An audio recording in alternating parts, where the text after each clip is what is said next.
అనేది 10 రోజులు ఆగిపోయింది. మళ్ళీ వాళ్ళ నిమజ్జనం అయిపోయినాక నెక్స్ట్ రోజే స్టార్ట్ చేసారు. కారణం ఒకటి బ్రదర్, మీకు కూడా తెలుసు 4-5 రోజులు కంటిన్యూగా రాత్రి పగలు వర్షాలు పడ్డాయి. దాంతో పాటు ప్రజలందరూ పండగ వాతావరణంలో ఎవరి ఇంట్లో వాళ్ళు ఉండి వినాయకుడిని పెట్టుకోవడం, సంబరాలు చేసుకోవడం. మనకు తెలియదు ఏమైంది, మన హైదరాబాద్ గల్లి చిన్న చిన్నగా ఉంటే మండపాలు వేసుకోవడం, వాళ్ళ సంబరాలలో వాళ్ళు ఉన్నారు. కాబట్టి కొద్ది రోజులు మీన్స్ అంటే ఉద్యమం అనగా ఉరికిపోయి వాళ్ళని కొట్టుడు కాదు కదా. వాళ్ళని కొట్టుడో తిట్టుడో మా ఉద్యమం ఒక లక్ష్యం కాదు. పండగ వాతావరణం ఉంది కాబట్టి ఒక హాలిడేస్ ఇచ్చాం ఎవరికి, మీలాంటి మీడియా మిత్రులకు. మా కార్యక్రమాలు నడుస్తూనే ఉన్నాయి. మార్వాడీల అరాచకాలు రోజు రోజుకు పెరుగుతూనే ఉన్నాయి. ఈ పండగ వాతావరణంలోనే కదా అత్తాపూర్ పిల్లర్ నెంబర్ 137 దగ్గర ఒక ఉద్యమ నాయకురాలు జ్యోతి అనేటువంటి ఎందుకు తెలియదు సరే ఆమె వచ్చి చెప్పింది కదా, మార్వాడీస్ అని కన్న తల్లి వచ్చి చెప్పింది కదా. కన్న తల్లి వచ్చి వాళ్ళ బిడ్డల్ని కొట్టినటువంటి వ్యక్తులు, తిట్టినటువంటి వ్యక్తులు అని చెప్పింది. వాళ్ళ అబ్బాయి ఓకే, ఆయన కూడా నరేంద్ర మోడీ గారు అంటే అభిమానం ఉండొచ్చు, బీజేపీ కార్యకర్త అయి ఉండొచ్చు. ఇక్కడ సాయిని కొట్టిన వాళ్ళు కూడా వాళ్ళే కదా. మేమేమంటున్నాం అంటే అది ఒక్కటే కాదు కదా, ఇంకా చాలా ఉన్నాయి. అంతకుముందు ఇక్కడ ఫిలినగర్లో ఈ పండగ వాతావరణంలో అక్కడ ఉన్నటువంటి మార్వాడికి సంబంధించినటువంటి వ్యక్తి జ్యువెలరీ షాప్ అయిన కోట్ల రూపాయలు వేసుకొని వెళ్ళిపోయాడు. భువనగిరిలో ఒక స్కామ్ జరిగింది, నిన్నగాక మొన్న ఇంకో దగ్గర. ఇలా రోజుకోటి బయటపడతా ఉన్నాయి కదా. నిజమైన ఉద్యమం అంటే ఎండాకాలంకి వానాకాలంకి పండుగ సెలవులు కాకుండా తెలంగాణ ఉద్యమం కూడా అట్లే జరిగింది. పండుగ సెలవులు ఆగలేదు, పండుగలు కూడా వదిలిపెట్టుకుని ఉద్యమం చేసింది. మరి మీరేంటి ఇట్లా ఉద్యమం అంటారు ఆగిపోతారు? మంచి ప్రశ్న బ్రదర్. మేము ఏమంటున్నాం అంటే జేఏసీలుగా ఏర్పడతా ఉన్నాం. ఇప్పుడు పిడమర్తిరావు అని ఉన్నాడు, ఆయన మాజీ ఎస్సీ కార్పొరేషన్ చైర్మన్, కాంగ్రెస్ పార్టీలో ఉన్నాడు. మేము ఒక పార్టీ, ఆయన పార్టీ లైన్లో పనిచేయట్లేడు. తెలంగాణ అస్తిత్వం కోసం ఆయన ఒక జేఏసీని ఏర్పరచుకొని పనిచేస్తా ఉన్నాడు. అన్నకు మా పూర్తి మద్దతు ఉన్నది. మేము ఒక జేఏసీకి ఏర్పడతా ఉన్నాం, మాకు అన్న మద్దతు ఉన్నది. దీని మీద మాట్లాడేటువంటి వాళ్ళ వ్యక్తులు అందరూ ఉన్నారు కదా. ఇప్పుడు పృథ్వీరాజ్ అన్న కానీ, లేకపోతే గోపీనాథ్ సార్ కానీ, లేకపోతే అరగోపాల్ సార్ కానీ, లేకపోతే మా డాక్టర్ జిలకర శ్రీనివాస్ అన్న గారు కానీ, పాట పాడినటువంటి రచయిత మత్స్య దేవేంద్ర అన్న కానీ, ఇంకా చాలా మంది ఉన్నారు. అన్ని ప్రజా సంఘాలు అన్ని పార్టీలలో ఉన్నారు కదా. మేము మా ప్రధాన ఎజెండా ఏంటంటే ఇక్కడ ఉన్నటువంటి మార్వాడీలు ఎవరైతే ఉన్నారో, మేము వాళ్ళు 350 ఏళ్ల కింద వచ్చినామని చెప్తా ఉన్నారు కదా, వాళ్ళతో మాకేం బాధ లేదు. 350 ఏళ్ల కింద వస్తే మీరు ఉండండి, మాకేం బాధ లేదు. దాని మీద కూడా బ్యానర్ మీద కూడా రాశారు గో బ్యాక్ మార్వాడి అని. అంటే ఈ ఉద్యమానికి ఒక టైటిల్ మాత్రమే. గో బ్యాక్ మార్వాడి అంటే వెళ్ళిపోవడం మా ఉద్దేశం కాదు. Marwadi culture go back, Gujarati culture go back, Rajasthani culture go back, మీ ఆధిపత్యం గో బ్యాక్ అనేది మా ఉద్దేశం. మేము అక్కడ పార్టీకి చెందిన తెలంగాణ షామ్ మాత్రం ఇక్కడ ఆ సిద్ధాంతాలను ఉపయోగించుకోవచ్చు. మరి మనవాద పార్టీకి సంబంధించినటువంటి బీజేపీ వాళ్ళు ఇక్కడ ఏం చేయాలనుకుంటున్నారు? మరి ద్రవిడియన్ పాలిటిక్స్ అంటే మేమేం ద్రవిడవాదం ఎక్కడ చెప్పలే కదా. ఒకళ్ళు నిజంగా చెప్పినవే అని అనుకో, మేము ద్రవిడ ఉద్యమం కోసం పనిచేయట్లేదు, మా తెలంగాణ కోసం పనిచేస్తా ఉన్నాం. ఒకళ్ళు నిజంగా ద్రవిడియన్ పార్టీలో ఉన్నారు కదా మీరు. దీనిలో ఇప్పుడు బీజేపీ వాళ్ళు ఎందులో ఉన్నారు బ్రదర్? ఇంకోటి చెప్పనా, ఎల్కే అద్వానీ ఎడ పుట్టిండు? పాకిస్తాన్లో పుట్టిండు. బీజేపీ వ్యవస్థాపకులు ప్రధానమైనటువంటి నాయకుడు ఆయన. మా సారు తిరుమలని సారు ఇక్కడ లాస్ట్ టైం అంబేద్కర్ గారి విగ్రహ ఆవిష్కరణ కూడా వచ్చిండు కేసీఆర్ గారు ప్రభుత్వం ఉన్నప్పుడు, తెలుసా? ఇడ్లీలు వేసిండు పక్కన కూర్చొని కేటీఆర్ గారు. కాబట్టి మాకు 2 ఎంపీలు ఉన్నారు మా పార్టీతోనే కొట్లాడదాం అనుకుంటే బీజేపీ వాళ్ళు కొట్లాడండి. మా పార్టీకి 2 ఎంపీలు ఉన్నారు, 4 ఎమ్మెల్యేలు ఉన్నారు. వెల్లుపురం నుంచి రవి సార్ ఉన్నాడు, చిదంబరం నుంచి తోలు తిరుమలని ఉన్నాడు. మా పార్టీ డిమాండ్స్ ఏంటంటే ఇక్కడ ఒక సుప్రీంకోర్టు బెంచ్ ఏర్పాటు చేయాలి. బస్ ఛార్జీలు పెట్టుకొని, ఫ్లైట్ ఛార్జీలు పెట్టుకొని, ట్రైన్ ఛార్జీలు పెట్టుకొని కేసులు ఉంటే సుప్రీంకోర్టు దాకా పోతాం బ్రదర్. ఢిల్లీ దాకా పోగలుగుతారా? పేదవాడు పోలేడు కదా. ఇక్కడ సుప్రీంకోర్టు బెంచ్ ఏర్పాటు చేయాలి. అక్కడ పార్లమెంట్ సీట్లు మీరు పెంచుకొని సౌత్లో తగ్గిస్తే మాకు నష్టం జరుగుతుంది. రౌండ్ టేబుల్ కూడా అదే చర్చించాం కదా. అది మా డిమాండ్. సౌత్ బడ్జెట్ ని సౌత్ కే కేటాయించాలి అనేటువంటిది మా వాదన. మీరు తెలంగాణ శ్యామ్ కాదు శ్యామ్ సన్ అని అంటున్నారు. సరే, నేను శ్యామ్ సన్నే కదా. రేపటి నుంచి వాళ్ళు రాముడు ఏమంటారు కృష్ణుడు అన్న పేరు పెట్టి నామకరణం చేసి వీళ్ళ దాంట్లో గర్వాపసి సిస్టమ్ ఉంది కదా, జంజమేష్ ఉపనయనం చేసిరు అనుకో 100% నేనేమంటా అంటే వీళ్ళకి వ్యతిరేకంగా పనిచేసే బ్రాహ్మణుడు దృష్టిలో హిందూ వ్యతిరేకులే వీళ్ళ దృష్టిలో. ఈ ముస్లిం వింగ్ ఉన్నది వాళ్ళ దాంట్లో, RSS లో క్రైస్తవ వింగ్ కూడా ఉన్నది వాళ్ళ దాంట్లో. మరి వాళ్ళని బయటికి పంపించండి. నేను ఒకటే చెప్తాను, శాంసంగ్ కూడా ఈ దేశంలో ఉన్న శాంసంగ్ కూడా ప్రధానమంత్రి నరేంద్ర మోడీ గారు కదా, అవునా కదా? ఈ రాష్ట్రంలో ఉన్నటువంటి ముస్లిం కూడా ప్రధానమంత్రి నరేంద్ర మోడీ గారు కదా. మరి ఆయనే లేవనెత్తిన అనుకో, ఈ ప్రాంతంలో పుట్టినవాడు ముస్లిం అయినా, హిందూ అయినా, క్రిస్టియన్ అయినా, దళితుడైనా, బ్రాహ్మణుడైనా ఈ నేల కోసం మాట్లాడతాడు, ఈ హక్కుల కోసం మాట్లాడతాడు, ఇక్కడ ఉన్నటువంటి సబ్బండ కులాల కోసం మాట్లాడతాడు. వీళ్ళ తరపున నిలబడతాను. రైట్, మీరే వాదులు? ఇలా మాట్లాడేటువంటి వాళ్ళు ఏ వాదులు? జాతీయవాదులా? మరి జాతీయవాదులు అయితే మీరు స్టాండ్ ఏం చెప్పండి. గుజరాత్, రాజస్థాన్, మార్వాడీల డబ్బులు కావాలా? తెలంగాణలో వ్యాపారస్తులు ఆత్మహత్యలు చేసుకుంటున్నారు కదా, తెలంగాణ ప్రజల ఓట్లు కావాలా? కుల వృత్తులు చేసుకునేటువంటి వాళ్ళ ఓట్లు కావాలా? నా ప్రశ్నకు వాళ్ళు సమాధానం చెప్పాలి. బండి సంజయ్ కానీ, మార్వాడి లత కానీ, లేకపోతే రాజస్థాన్ సింగ్ కానీ. తెలంగాణ శ్యామ్ నాకు ఆంధ్రలో కూడా చుట్టాలు లేరు తెలుసా. మాది మళ్ళీ చెప్తున్నా, వరంగల్ ఖమ్మం సరిహద్దు ప్రాంతం, బయ్యారం మండలం, ఏజెన్సీ ఏరియా, వినోబాబు నగర్ గ్రామం. మా అయ్య పేరు రాజమల్లు, మా ఇంటి పేరు పైడిపల్లి, మా అమ్మ పేరు కలమ్మ, మా చెల్లె పేరు మౌనిక, మా తమ్ముడి పేరు సందీపు. ఎంకే స్టాలిన్ ఉన్నాడు బ్రదర్. స్టాలిన్ అంటే ఎవరు? ఓ కమ్యూనిస్ట్ నాయకుడి పేరు కరుణానిధి గారు ఆదర్శంగా తీసుకొని ఆ బైక్ పెట్టుకున్నాడు. ప్రొఫెసర్ కాశీం ఉన్నాడు, ఉస్మానియా యూనివర్సిటీ వైస్ ఛాన్సలర్, పేరు కాశీం. ఆయన ఎవరు? దళితుడు కదా. స్మృతి ఇరానీ ఉన్నది, ఇరాన్ నుంచి వచ్చింది ఆమె. పేరుకు సంబంధం లేకుండా మాట్లాడతారు బ్రదర్, నాకు అర్థం కాదు. పేరే ప్రాబ్లం అనుకుంటే కనుక ఏ పేరు పెట్టినా సరే మార్చుకోండి. ఇప్పుడు నేను పుట్టగానే నా పేరు పెట్టుకుంటే నేను శ్రీరామచంద్రుడు అని పెట్టుకున్నట్టు బ్రదర్. నేనేం చేస్తాను, మా నాయన పెట్టిండు. తెలంగాణ శ్యామ్ ఒక మార్వాడి గో బ్యాక్ మాట్లాడతారా? తెలంగాణ ప్రజలకు ఎన్నో సమస్యలు ఉన్నాయి, ముఖ్యంగా రైతులకు యూరియా బస్తాలు అందట్లేదు, అక్కడ పంటలు ఎండిపోతున్నాయి. మరి వాటి మీద శ్యామ్ పోరాడతాడా? తెలంగాణ శ్యామ్ 100% పోరాడతాడు. మీలాంటి జర్నలిస్ట్ మిత్రులు అడిగినప్పుడు కూడా ఇదే చెప్పాము. కేంద్రం యూరియా ఇవ్వాలన్నట అర్జెంట్ గా. నరేంద్ర మోడీ గారిని ఆ యూరియా బత్తాలు ఏందో మీరు ట్రైన్లో పంపిస్తారా, ఫ్లైట్ లో పంపిస్తారా, ఎండ్లో పంపిస్తారా, గ్రామ గ్రామం పంపించండి. రైతులందరూ ఏమంటారు, నాట్లు వేసుకొని వరదలు వచ్చి మొత్తం ఏడుకాడ నార్లు ఏర్లన్నీ కొట్టుకొని పోతా ఉన్నాయి. కాబట్టి మీరు రాష్ట్ర ప్రభుత్వం ఇస్తుందని వీళ్ళు చెప్తా, బీజేపీ నాయకులు చెప్తా ఉన్నారు. మేము బీజేపీ ఈ రాష్ట్ర ముఖ్యమంత్రి కేంద్రం ఆయన మీద నూకుతా ఉన్నాడు. మేము ఏమంటున్నాం అంటే బ్రదర్, అన్ని పోరాటాలు నన్నే చేయమంటే 8 మంది ఎంపీలు ఎందుకు రాజీనామా చేయమండి? నేను అన్ని పోరాటాలు నేనే చేస్తా. ఇప్పుడు నేను ఒక లైన్ ఎంచుకున్నా బ్రదర్. ఇప్పుడు అన్ని ఎగ్జామ్స్ ఒకటే రోజు రాయలేం కదా, రోజుకి ఎగ్జామ్ రాస్తాం. పాయింట్ ఏంటంటే తెలంగాణ అని పేరు పెట్టుకున్నాం కదా శ్యామ్ కి ముందు. సో తెలంగాణలో ఇప్పుడు ఈ తెలంగాణ సమస్య కదా నేను లేవనెత్తింది. నేను లేవనెత్తిన సమస్య తెలంగాణ సమస్య కదా, దానికి మద్దతు ఇస్తా ఉంటున్నాను కదా. వాళ్ళు రోహింగ్యాలు పట్టుకుంటా తెలంగాణ శ్యామ్ మాతో కలిసి నడుస్తాం అన్నారు. నడుచుడు కదా, అలా ఉరికొస్తా అని చెప్తున్నాను. నేను నడవమంటున్నాను, నేను ఉరికొస్తా. రోహింగ్యాలు పట్టుకోవాల్సినటువంటి బాధ్యత నరేంద్ర మోడీ గారిది. నిజంగా నరేంద్ర మోడీ గారు పట్టుకోకపోతే దీపం అని చెప్పి నన్ను ప్రధానమంత్రి చేయరు, గంట సేపట్లో పట్టుకుంటా, 1 గంటల. జోక్ కాదు బ్రదర్, నవ్వకండి, సీరియస్. రోహింగ్యాలతో అందరికి ప్రమాదమే కదా. వాడు ఇక్కడ బాంబు వేసిన అనుకో, హైదరాబాద్ లో బాంబు వేస్తాడు. తీవ్రవాదులతో వీళ్ళు ఆరోపించే దేశభక్తి గురించి మాట్లాడలేమంటారు. తీవ్రవాదులు బాంబులు వేస్తారు, బుల్లెట్లు వేస్తారు. ఈడ బాంబు వేస్తే మా అమ్మ మా చెల్లెలు ఈడ కూడా ఉన్నారు కదా, మరి మా ఊళ్ళు చచ్చిపోవాలని నేను కోరుకుంటున్నా? నా ప్రాణం కూడా పోతుంది కదా, వాళ్ళతో ప్రమాదమే కదా. ఎన్నిసార్లు చెప్పాలి వీళ్ళకు? చెప్తే వీళ్ళు పొద్దున్న లేస్తే హిందువుల మధ్య చీలిక అంటారు. ఇప్పుడు అన్న చెప్పాడు ఇంతకుముందు, ఒక కోమటైన అన్న వచ్చి మాట్లాడాడు, చూశారు మీరు? ఆర్యవైశ్య సంఘ నాయకుడు మాట్లాడు, చేనేత కార్మికుడు మాట్లాడు, స్వర్ణకారులు మాట్లాడారు, మాలలు మాట్లాడారు, మాదిగోళ్ళు మాట్లాడారు, సబ్బండ కులాలు నాయ బ్రాహ్మణులు మాట్లాడారు. సబ్బండ కులాలు అందరూ కింది నుంచి పైదాకా అందరూ మాట్లాడారు కదా. నార్త్ నుంచి వచ్చినటువంటి పూజారులు కూడా సౌత్ లో ఉన్నటువంటి గుళ్ళల్లో చొరబడి ఈ రోజు వాళ్ళ ఉపాధి లేకుండా చేస్తా ఉన్నారు. ఈ పూజారుల సమస్య కూడా అందరి సమస్య కదా. మా ఊరు ఉంటుంది బ్రదర్, మా ఊర్లో కోమటాయన చచ్చిపోయింది. మీకు మాకు వాళ్ళకి ఏం సంబంధం అంటారు కదా. వీళ్ళకి అర్థం కాని విషయం ఏంటంటే, కోమటాయన మన ఊరు కోమటాయన. నేను పల్లెటూరులో పుట్టిన, నాకు తెలుసు. దిగిట్లు అంటే తెలుసా మీకు? దిగిట్లు వాళ్ళ కిటికీకి మధ్య దిగిట్లు ఉంటాయి వెనకట. 7 గంటల రాత్రికి పోయినా సరే సౌకర్యం మా నాయన ఇమ్మన్నాడు ఇదనంటే ఏం పిల్ల కానీ తలుపు తీసి ఇచ్చేటోళ్ళు. వాళ్ళకు బంధం ఉండేది. ఎవరైనా వాళ్ళు కోమటోళ్ళు ఎవరు చచ్చిపోయినా సరే మా మాదిగాయన పోయి డప్పు కొడతాడు, బ్యాగరైనా పోయి బొంద తీస్తాడు. వాళ్ళందరూ తినిపోయినాకనైనా మమ్మల్ని పిలిచేటోళ్ళు. వాళ్ళ పెళ్లికో పేరంటానికో మమ్మల్ని పిలిచేటోళ్ళు, మా పెళ్లిలో పేరంటానికి వాళ్ళు పిలిచేటోళ్ళు. ఊరు వాతావరణం ఉన్నది. మారువాడి అయిన పెళ్లికి అయితే నేను ఎప్పుడు పోలే, వాళ్ళు నన్ను ఎప్పుడు పిలవలే. వాళ్ళకు మాకు బంధం లేదని చెప్తా ఉన్నా నేను. తెలంగాణ ప్రజలు నార్త్ లో కూడా వెళ్ళి బతుకున్నారు. వాళ్ళు అక్కడున్న గుజరాత్ కల్చర్ ఏమైనా ఖరాబ్ చేశారా? గుజరాత్ వాళ్ళని కులం పేరుతో తిట్టి కొట్టారా? నరేంద్ర మోడీ గారు కులస్తులను ఏమైనా తిట్టారా? పాల వృత్తిని అవమానించారా? ఆపడానికి వచ్చిన ఆరకట్టుకుని చెవంతా పలగొట్టారా? కమ్ జాతి వాళ్ళని బహిరంగ ప్రదేశంలో తిట్టారా? తిట్టలేగా బ్రదర్. మాకు అలా ఎవరైనా చేశారా?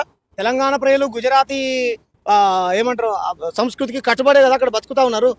అక్కడ కూడా ఇక్కడ గుజరాత్ గల్లీ ఉన్నది, మేము తీసేయమని చెప్పాము. కోటిలో గుజరాత్ గల్లీ ఉన్నది, మా జయశంకర్ సార్ పేరు పెట్టాలని చెప్పాం. గుజరాత్ లో కూడా తెలంగాణ గల్లీ ఉండొచ్చు. ఇదంతా దేశంగా నేను ఒకటే చెప్తున్నా బ్రదర్, ఇదంతా భారతదేశం. మరి ఇన్ని రాష్ట్రాలుగా ఎందుకున్నది? మండలానికో ఎమ్మెల్యే ఎందుకున్నాడు? గ్రామానికో సర్పంచ్ ఎందుకున్నాడు? రాష్ట్రానికో ముఖ్యమంత్రి ఎందుకున్నాడు? మన నీళ్లు, మన నిధులు, మనకు రావాల్సిన వాటా మనకు దక్కాలనే కదా బ్రదర్. మేము ఏమంటున్నాం? ఎందుకున్నా ఇప్పుడు రాజ్యాంగం తెలవనటువంటి వాళ్ళు ఇది మాట్లాడతారు. మేమంటున్నాం మా హక్కుల కోసం మేము కొట్లాడుతున్నాం. మీరు ఇక్కడ పరిశ్రమలు పెట్టుకున్నా, కంపెనీలు పెట్టుకున్నా, భూములు కొనుక్కున్నా మా బిడ్డలకు 80% ఉద్యోగ ఉపాధి అవకాశాలు కల్పించండి. ఇది మా ప్రధానమైనటువంటి డిమాండ్. మీరు ఇక్కడ చేస్తున్న ఉద్యమం వల్ల వేరే రాష్ట్రాల్లో ఉన్న మన తెలంగాణ వాళ్ళ పరిస్థితి ఒకవేళ వాళ్ళకు కూడా కల్పించండి. రైట్, వాళ్ళ పరిస్థితి ఏందంటారు కదా. బీజేపీతో పొత్తు మన శివసేనతో పొత్తు పెట్టుకొని బీజేపీని ఫామ్ చేసింది కదా దాదాసాహెబ్ ఫాల్కే ఠాకరే, శివసేన వ్యవస్థాపకుడు. లుంగి హటావో పుంగి బజావో అని ఉద్యమాలు చేశాడు. మేము అలా కూడా అనలే తెలుసా. ఒడిశాలో మార్వాడి ఉద్యమం పెద్ద ఎత్తున జరిగింది, ప్రాణాలు కూడా కోల్పోయారు. మేము అలా కూడా చేయలే. మా పిడమర్తి రేవణ ఇంతకుముందు చెప్పాడు, మా జీలకర్ర సీనన్న ఇంత అద్భుతమైన వ్యాసం రాశాడు, పాట కూడా పాడాడు. మేము ఎక్కడ ఏమన్నా అన్నావా? మేము కొడితే పడాం, తిరిగి కొడతాం. చెన్నై టీ నగర్లో తన్ని తరిమేశారు. నువ్వు ఎక్కడికి 350 ఏళ్ళు అయింది కదా బ్రదర్. 350 ఏళ్ళు నీడ నువ్వు ఉన్నప్పుడు నువ్వు బతుకమ్మ ఆడమంటున్నావు తప్ప, బోనాలు పండుగ చేయంటున్నావు తప్ప, మా సమ్మక్క సారక్కల్ని గౌరవించంటున్నాం తప్ప. ఒక పాట పాడమన్నారు. నేను అడిగినా కదా ఒక మార్వాడి ఆయన ఫోన్ చేస్తే నేను పాట పాడతా. ఒక్కొక్క పువ్వేసి చందమామ ఒక్క జాములాయ చందమామ నేను పాట పాడి ఆడిస్తా. మా బతుకు కదా, ఇది మా కల్చర్ కదా. అంటే మరి మన తెలంగాణలో పుట్టిన వాళ్ళు కూడా వాళ్ళ కల్చర్ పాటిస్తున్నారు. అదే ఆధిపత్యం అంటారు. వాళ్ళకేం చెప్తారు మరి మన తెలంగాణలో? అదే బ్రదర్, అదే ఆధిపత్యం అంటారు. హిందీ భాషని బలవంతంగా, హిందీ నేను గుజరాత్కి వెళ్తే గుజరాత్ నేర్చుకొని మాట్లాడతా బ్రదర్. 350 ఏళ్ళు ఉన్నాను అనుకో నేను. నరేంద్ర మోడీ గారి కంటే అద్భుతంగా గుజరాతీ నేనే మాట్లాడతా. ఎందుకంటే ఆ నేలను నేను ప్రేమిస్తా. నువ్వు 350 ఏళ్ళు అయింది వచ్చి నిజాం హయాంలో మేము వచ్చామంటారు కదా. మరి నిజాంలకు కృతజ్ఞతగా ఉండాలి కానీ నరేంద్ర మోడీ గారి పార్టీకి ఎందుకు కృతజ్ఞతగా ఉన్నారు? డబ్బులు ఇస్తారు కాబట్టి వీళ్ళు. మేము ఏమంటున్నాం, ఇక్కడ మీరు పుడితే ఈ నేల మీద మీకు ప్రేమ ఉండాలి. మీ ప్రేమ లేదు. నెంబర్ 2, ఇక్కడ వాళ్ళని మీరు భావించినప్పుడు ఇక్కడ ఉన్నటువంటి కులాలను మీరు అలా దూషించరు. రైట్. పాయింట్ ఏంటంటే తెలంగాణ వాళ్ళు వాళ్ళ కల్చర్ ని పాటిస్తున్నారు. కొంతమంది దాండి ఆడుతున్నారు. ఆ తెలంగాణ వాళ్ళకి ఏం చెప్పాలనుకుంటున్నారు? అదే బ్రదర్, ఇప్పుడు మేము ఏమంటున్నాం అంటే రెండు రకాల విధానాలు ఉంటాయి. మీకు ఎగ్జాంపుల్ చెప్తాను. ఎడిడాస్ చెప్పులు ఉంటాయి, సారీ ఎడిడాస్ షూస్ ఉంటాయి, పారాగన్ చెప్పులు ఉంటాయి. 2 పాదాలను రక్షించేటియే కదా. అంటే వాళ్ళు దీని నిర్వచనం ఏంటంటే దాండియా ఆడితే గొప్పదని, దాండియాకు పెద్ద ప్రాధాన్యత ఉన్నదని, మా బతుకమ్మకు లేదని, ఇది చిన్న పండుగ అని మన వాళ్ళ మైండ్ సెట్ను కూడా ఈ విధంగా మార్చేశారు. ఆఖరికి ఏడికి దిగజారిపోయారంటే తెలంగాణలో బతుకుంటూ, తెలంగాణలో తినుకుంటూ, తెలంగాణ గాలి పీలుస్తూ మీరు మేము పొద్దుగాల 5 గంటలు వేస్తాం, 6 గంటలకు పోయి వేస్తాం, 7 గంటల దుకాణం కూర్చుంటాం, తెలంగాణలో తిని తాగుతారు అంటారు. చెప్పులు తీసుకొని కొడతాం వాళ్ళు ఇంకెవడన్నా అంటే తిని తాగుతారు. వాళ్ళు మనోళ్ళు కాదు బ్రదర్, గుజరాత్ వాళ్ళు. వాళ్ళు మన సరే ఆడితే ఆడుకొని బ్రదర్, వాళ్ళ ఇష్టం, మేము వద్దనంటలే. ఇది మా అస్తిత్వం కోసం మేము మాతో కలిసి నడిచే వాళ్ళని, ఈ తెలంగాణ తల్లి పాలు తాగి, తెలంగాణ తల్లి గాలి పీల్చి ఈ నేల నాది అనుకునేటువంటి వాళ్ళని మేము కలుపుకొని పోతాం. లేదు మేము గుజరాత్ లో సంఖ్య నాకుతాం అంటే మేము వాళ్ళని ఏం చేయగలుగుతాం? మురుకులు మార్చలేం కదా. మీ గుజరాత్ లో బాగుంటే మీరు వాళ్ళ పంచన చేరండి. మేము మా తెలంగాణ కోసం ప్రాణ త్యాగం చేయడానికి, మా భాషని, మా యాసని, మా కల్చర్ని బతికించుకోవడం కోసం మేము బతుకుతాం. మీ భవిష్యత్ కార్యాచరణ ఇదే తెలంగాణ. ఇప్పుడైతే ఇగో బ్రదర్, స్థానిక వ్యాపారుల చట్టం తేవాలని మేము పోరాటం చేస్తున్నాం. దానికోసం మేము ఫైట్ చేస్తాం. భారీ బహిరంగ సభ ఒకటి పెట్టుకోవాలనుకుంటున్నాం. ఇక్కడ ఒక జేఏసీ ఏర్పడ్డది, ఇంకో 4 రోజుల తర్వాత ఇంకో జేఏసీ ఏర్పడుతుంది. జిల్లాల వారీగా కమిటీలు వేయబోతా ఉన్నాం, మండలాల వారీగా కమిటీలు వేయబోతా ఉన్నాం. గ్రామానికి వెళ్ళి మారవడిల అరచకాలు, ఎందుకంటే 100 ఫోన్స్ వస్తూ ఉన్నాయి, ఏ విధంగా ఉన్నాయి వీళ్ళు అని వ్యాపారస్తులందరూ ఇబ్బంది పడతా ఉన్నారు. మీరు కూడా చూశారు కదా, వీడియోలు బయటకు వస్తూ ఉన్నాయి. ఎలక్ట్రికల్ షాపులు పెట్టడం, లేకపోతే రకరకాల షాపులు పెట్టి స్థానిక వ్యాపారులను దెబ్బతీయడం, ఇటువంటి సమస్యలు వెళ్ళి తెలుసుకుంటాం. ఇవన్నీ ప్రభుత్వం దృష్టికి తీసుకెళ్తాం. మా పోరాటం ప్రభుత్వంతో, మా పోరాటం రాజ్యాంగబద్ధమైనటువంటి పోరాటం. వీళ్ళు రెచ్చగొట్టి చంపుతాం, కొడతాం, నరుకుతాం అంటే పిట్ట బెదిరింపులకు, తాటాకి సప్పులకు తెలంగాణలో భయపడేటోళ్ళు కాదు. ముఖ్యంగా తెలంగాణ శాం భయపడేటోడు కాదు. తెలంగాణ బంద్ తెలంగాణ మొత్తం బంద్ మారవడి గోపాల్ అనే విషయం మీద ఆ రోజు అరెస్ట్ చేశారు, చెప్పారు. మరి తర్వాత ఎప్పుడు వదిలేశారు, ఏం జరిగింది, మీ మీద ఎలాంటి కేసు పుట్టాయి? అంటే అమిత్ షా, నరేంద్ర మోడీ, జేపీ నడ్డాలు, మీకు ఆయన పేరు ఇంతకుముందు చెప్పిన లాస్ట్ టైం అమిత్ షా గారు తడిపార అమిత్ షా అంటారు. అమిత్ షా గారిని గుజరాత్ నుంచి బహిష్కరించారు. ఎందుకో తెలుసా? రాజస్థాన్ లో ఉన్నటువంటి వ్యాపారస్తుల్ని, ఒక ఆయన చనిపోయాడు, ఆయన పేరు గుర్తుకు రావట్లే, ఆయన వ్యాపారస్తుల దగ్గర బెదిరించి డబ్బులు తీసుకుంటారని ఆరోపణలు ఉన్నప్పుడు బూటక ఎన్కౌంటర్ చేశారు. గుర్తుందా? 36 మందో 32 మందో ఐఏఎస్ ఆఫీసర్లను, ఐపీఎస్ ఆఫీసర్లను కూడా అరెస్ట్ చేసింది కోర్టు. తర్వాత వాళ్ళు బయటకు వచ్చారు అనుకో. ఎస్, ఆ విధంగానే ఇక్కడ ఉన్నటువంటి వ్యాపారస్తులు అందరూ కలిసి, మా మార్వాడి, గుజరాత్, రాజస్థాన్కి సంబంధించిన వాళ్ళందరూ కలిసి డీజీపీ గారికి లెటర్ ఇచ్చారు. లెటర్ ఇచ్చిన తెల్లారు ఏం చేశారు? ఇప్పుడు ఉస్మానియా విద్యార్థులు స్వచ్ఛందంగా ఒక కమిటీగా ఏర్పడి అన్ని విద్యార్థి సంఘాలు కలిసి వాళ్ళు బంధుకు కాల్ ఇచ్చారు. ఎందుకంటే ఉస్మానియా విద్యార్థులు ఏ పిలుపునిచ్చినా సరే తెలంగాణ ప్రజలందరూ ఆహ్వానిస్తారు. రైట్. ఉస్మానియా అంటేనే ఉద్యమాల పురిటిగడ్డ. తెలంగాణ ఉద్యమం అక్కడి నుంచే మొదలైంది. లేదా దొర భూస్వాములకు వ్యతిరేకంగా అక్కడి నుంచి ఉద్యమం, అన్ని ఉద్యమాలు అక్కడి నుంచే మొదలైతాయి. నేను ఉస్మానియా యూనివర్సిటీ స్టూడెంట్ కాదు, మా చెల్లె అలా చదువుకుంటుంది, ఆమె కూడా విద్యార్థి నాయకురాలు. మా చెల్లెని కూడా ఉద్యమంలో నేను ఏమంటారు పోయి బంధుకు పిలిపియమ్మా అని చెప్పినోని కూడా కాదు. అక్కడ ఉన్నటువంటి సామాజిక స్పృహ, తెలంగాణ పట్ల ప్రేమ ఉన్నటువంటి వ్యక్తులు వాళ్ళందరూ ఉద్యమ ఏమంటారు బంధుకు కాలిస్తే అర్ధరాత్రి వచ్చి 3 గంటలకు నన్ను పాయింట్ కూడా వేసుకోలే, నన్ను పృథ్వీని 12 గంటలకు మాట్లాడేటువంటి జీలకర్ర సీనన్నని, ఆయనని, పిడమర్తి రావణ్ హౌస్ అరెస్టు, విద్యార్థి నాయకులకు ధమ్కీ కాల్స్, ఇటువంటి చేపించిందని ఎవరు? ఇక్కడ ఉన్నటువంటి మార్వాడి గుజరాత్ నాయకులు అమిత్ షాకి ఫోన్ చేస్తే అమిత్ షా, ఇక్కడ ఉన్నటువంటి రేవంత్ రెడ్డి, వీళ్ళిద్దరు కనుసన్నల్లో ఇక్కడ డీజీపీ గారు పనిచేశారు. నిజంగా అంత చిత్తశుద్ధి ఉంటే గనక వీళ్ళు అమ్ముతున్నటువంటి నకిలీ దందాలు ఏవైతున్నాయో, జీరో మాల్ అమ్ముతా ఉన్నారు, రసీదులు ఇవ్వట్లేరు, డిజిటల్ పేమెంట్లు చేసుకోవట్లేరు. జామకాయలు అమ్ముకున్నట్టు ఆయన కూడా స్కానర్ పెట్టుకున్నారు బ్రదర్. వీళ్ళ దగ్గర స్కానర్స్ లేవు, మన డబ్బులు ఎక్కడికి పోతా ఉన్నాయి? నాణ్యతమైనటువంటి వస్తువులు అమ్మట్లేరు. వాళ్ళపైన చర్యలు తీసుకొని వాళ్ళని అరెస్ట్ చేయాలి కదా. నిజంగా అరెస్ట్ చేయాలనుకుంటే అంబేద్కర్ని 7 సార్లు అవమానించండి అమిత్ షా, ఆయనను జైలు పెట్టాలి కదా. నన్ను పెడితే ఏమొస్తుంది? నేను బ్యాంకులు దోసుకున్న దొంగన, ఈ దేశాన్ని దోసుకుపోయే దొంగలు 24 మంది దొంగలు ఉన్నారు. వాళ్ళంతా ఎక్కడో ఏ రాష్ట్రం వాళ్ళు? మా సౌత్ నుంచి అయితే మా తెలంగాణ ఆయన లేడు, ఆంధ్రప్రదేశ్ ఆయన లేడు, కర్ణాటక ఆయన లేడు, తమిళనాడు ఆయన లేడు, కేరళ ఆయన లేడు. అంటే మీరు ఉద్యమాలు చేస్తూనే ఉన్నారు, తెలంగాణ సమాజం మీద దాడులు అయితే ఆగట్లేదు. అవును. మీ ఉద్యమంలో పసలే పస కాదు బ్రదర్, ప్రతి దాడులు చేస్తే తట్టుకుంటారా మీరు చెప్పురు. మరి ప్రతి దాడులు చేయడం ప్రజాస్వామ్యం అయితే మేము దాడులు చేస్తాం. మా సంస్కృతి అది కాదు కదా. చెప్పాలి, తెలంగాణలో ఉన్నటువంటి మేధావులు చెప్పాలి. వాళ్ళే నన్ను అమ్మ నా బుద్ధులు తిట్టాడు. చాలా మంది తిడుతూనే ఉన్నారు రోజు. మేము తిడతానా? లేదు కదా. మీలాంటి జర్నలిస్ట్ మిత్రులు ఒక హక్కు ఉంటుంది, ఇండిపెండెంట్ జర్నలిస్ట్ అని. బాడీ షేమింగ్ చేస్తాము మీద పోస్టులు పెట్టారు. ఎంతవరకు కరెక్ట్ ఇది? అరే సబ్జెక్ట్ మాట్లాడిన రాయనంటే పలాని కులం ఏంది, పలాని మతం ఏంది. కేసీఆర్ కూడా ఇట్లనే 2-3 సార్లు కౌంటర్ ఇచ్చిండు. ఉద్యమం సమయంలో నా ముక్కు ఒకటి బాగాలేడని ఒకడు, మూతి ఒకటి బాగాలేడని ఒకడు, నేను పాయకానికి పోతే ఏ వాసన వస్తుందో కావాలా వానికి అని అన్నాడు. ఇదంతా ఎందుకు బ్రదర్? ఓ ప్రజా సమస్యని ప్రజలందరూ లేవనెత్తి ప్రభుత్వాల ముందు పెట్టారు. మీరు తెలంగాణ ప్రజల వైపు ఉన్నారా, మార్వడి, గుజరాతీ, రాజస్థాన్ పెట్టుబడిదారులు పైసలు తీసుకున్న వైపు ఉన్నారా? మీ స్టాండ్ని స్పష్టం చేయండి. ఆఖరికి ఓఐసీ కూడా మీరు దీని వెనకాల ముస్లింలు, తుగుడే గ్యాంగు, కమ్యూనిస్టు, గిమ్యూనిస్టులు ఎవరెవరో ఉన్నారని చెప్పారు కదా. మరి వాళ్ళందరూ వచ్చి ఎవరు మాట్లాడతలేరు, మా దగ్గర ఎవరు మాట్లాడతలేరు కదా. అన్ని రాజకీయ పార్టీలు ఉన్నాయి కదా ఇక్కడ. అంటే దాంట్లో వ్యక్తులు ఉన్నారు, ప్రధానమైన నాయకులు, వ్యవస్థాపకులు ఎవరు వచ్చి మాట్లాడలేదు కదా. ఓవైసీ కూడా వాళ్ళ పంచన చేరాడు. ఎందుకంటే చార్మినారే పేరుకు, దాని చుట్టూనేది మొత్తం మార్వాడి, గుజరాత్ దుకాణాలే. ఇలా డబ్బులు వాళ్ళ దగ్గర ఉంటాయి, వాళ్ళ డబ్బులు వీళ్ళ దగ్గర ఉంటాయి. రాజకీయ నాయకులు మొత్తం ఈరోజు ప్రజల కోసం కాకుండా మార్వడి, గుజరాతీ, రాజస్థాన్లు పైసలు తీసుకుని వాళ్ళ కోసం పనిచేస్తా ఉన్నారు. మిమ్మల్ని అరెస్ట్ చేసినాక పోలీసులు మీతో ఏ విధంగా ప్రవర్తించారు? ఏ విధంగా ప్రవర్తిస్తారు బ్రదర్? నాకు అర్థమైంది. మా కస్టడీలో ఉండాలి, పైనుంచి ఒత్తిడి. మాకేముంటుంది సార్, కూర్చోండి అన్నారు, నీళ్ళు ఇచ్చిర్రు, కూర్చోబెట్టిర్రు. నన్ను పరామర్శించడానికి ప్రజాకవి జయరాజ్ అన్న వచ్చారు, గద్దర్ ఫౌండేషన్ వ్యవస్థాపకులు సూర్యమన్ వచ్చారు, మా పార్టీ వాళ్ళు చాలా మంది వచ్చారు, నన్ను ప్రేమించే వాళ్ళు, అక్కలు, చెల్లెళ్ళు, అన్నాలు, విద్యార్థులు అందరూ వచ్చారు. ఏమైంది, మా వాడికి ఏం తప్పు చేశాడని ఒత్తిడి పెరిగినట్టుంది. ఏం చేశారు అంటే వాళ్ళ స్టైల్లో వాళ్ళు చెప్పారు, రైట్ మీరు ఏదైనా ఉద్యమం ఉంటే చేసుకోండి అని చెప్పేటువంటి ప్రయత్నం చేయాలి. నన్ను అయితే ఏం థ్రెటన్ ఏం చేయలేదు. అంటే మళ్ళీ అంటే అరెస్ట్ అయ్యి జైలుకి వెళ్ళడానికి సిద్ధమా? చచ్చిపోవడానికే సిద్ధంగా ఉన్నా బ్రదర్ అంటే జైలు కంటావు. చచ్చిపోవడానికే సిద్ధంగా ఉన్నా. నూనెకు మిస్సాల పిల్లోడు 23 ఏళ్ల భగత్ సింగ్ సామ్రాజ్యవాదుల గుండెల్లో, తెల్లవాళ్ళ గుండెల్లో రైళ్లు పదిగెత్తించాడు. ఈ రోజు మనందరి గుండెల్లో ఉన్నాడా లేదా? తెలంగాణ శాముడు చంపితే ఉద్యమం అవుతుంటే నేను 100 సార్లు 1000 సార్లు చచ్చిపోవడానికి సిద్ధంగా ఉన్నా. కానీ ఈ తమ్ముడు అవుతారా, ఈ అన్న అవుతారా, ఈ అన్న అవుతారా, మీరు అవుతారా? సోషల్ మీడియానే కదా దీన్ని బలపరిచింది. ఇది మన ప్రాంతం కోసం కదా. నేను ఉద్యోగం చేసుకుంటే బ్రదర్ భావితరాలు బాగుపడాలి. శ్రీకాంతాచార్య ఎవరి కోసం చచ్చిపోయాడు? రేవంత్ రెడ్డి కోసమో, కేసీఆర్ కోసమో, నరేంద్ర మోడీ కోసమో, మార్వాడి లత కోసమో, గుజరాత్ సంజయ్ కోసమో, ఆయన పేరు ఏం పేరు, రాజస్థాన్ సింగ్ కోసం కాదు కదా. ఎందుకు చచ్చిపోయాడు? బెల్లి లలితకి ఎందుకు ముక్కలై?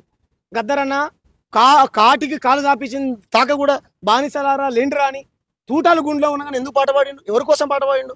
ప్రజలందరి కోసం కదా, తెలంగాణ ప్రజల కోసం కదా. కాబట్టి ఇది ఒక సామాజిక ఉద్యమం, ఇది ఒక పరివర్తన, ప్రజల్లో పరివర్తన తీసుకురావడం కోసం మేము ఉద్యమం చేస్తాము. ప్రజా ఆదరణని జీర్ణించుకోలేక ఇవన్నీ వాళ్ళు మాట్లాడుతూ ఉన్నారు. మేము ఏమంటున్నా, సాగుకు భయపడతారా తెలంగాణ? నువ్వు భయపడతావా? భయపడవు కదా. నేనైతే భయపడా. మేము ఎవరిని చంపం, మేము ఎవరిని తిట్టాం, మేము ఎవరిని కొట్టాం. ప్రజాస్వామ్య పద్ధతిలో ప్రభుత్వాలతో పోరాటం చేస్తాం. అన్ని ప్రజా సంఘాలను కలుపుకొని. రాజకీయ పార్టీల సపోర్ట్ మేము అడగలే, ఇస్తా అంటే కూడా మేము వద్దాం. తెలంగాణ శాం డబ్బులకు లొంగడు, తెలంగాణ ప్రజలకు లొంగుతాడు. ఒకవేళ డబ్బులు అలా ఇవ్వాలనుకుంటే కనుక మీ మార్వాడి, గుజరాత్, రాజస్థాన్ వలసదారుల వల్ల గ్రామాలలో చాలా మంది చచ్చిపోయారు. ఎన్ని పైసలు ఉన్నాయో చెప్పారు. చచ్చిపోయినటువంటి కుటుంబాల దగ్గర పోదాం, కుటుంబానికి 1 కోటి రూపాయలు ఇద్దాం. ఒకవేళ నాకు అంతకు ప్రేమ ఇవ్వాలనుకుంటే జర్నలిస్టులు చాలా మంది పేదోళ్ళు ఉన్నారు, వాళ్ళందరికీ ఇద్దాం, మీడియా ముఖంగా పంచుదాం. ఎందుకు దాచిపెట్టడం? నాకు 2 చేతులు 2 కాళ్ళు నేను చేసుకొని బతుకుతానికి. నాకెందుకు బ్రదర్? ఇంకెన్ని డౌట్స్?